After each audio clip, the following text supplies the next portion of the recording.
not a controversy. It is very clear that, and we have maintained for many months now, that the corruption in Sabrimala and the 4.5 kilos of gold that was looted from the holy shrine of Sabrimala was part of a long-standing pattern of political patronage of the Devaswam board and the conversion of the Devaswam board into an organization of brokers.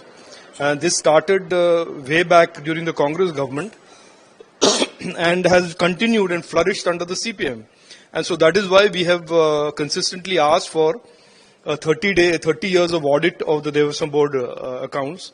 And we have also asked for the central investigative agency to investigate this. During the recent local body elections, thanks to our concerted attack on the left, people became aware of the corruption that the Pinarayi Vijayan government has undertaken in Sabrimala.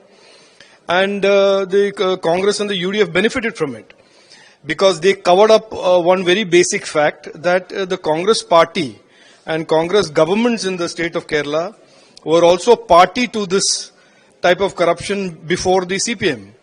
And it is clear now, and it is becoming more and more evident as photographs of this Unnikrishnan Poti, who is a nobody, who is a criminal, who is more interested in stealing gold from Hindu temples. He is cozily ensconced in photographs with Congress MPs and the Congress leader Sonia Gandhi.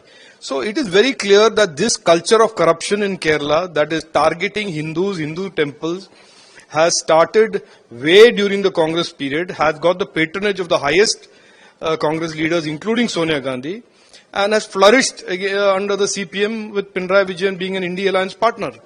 These two political parties, both the Congress and the CPM, are united in their politics of corruption, and there is no difference between these two parties at all. And as much as they try to pretend that they are opponents, they are exactly the same, and they have ruled and governed Kerala for many decades, and it is time to change that, and the people of Kerala certainly want to change now.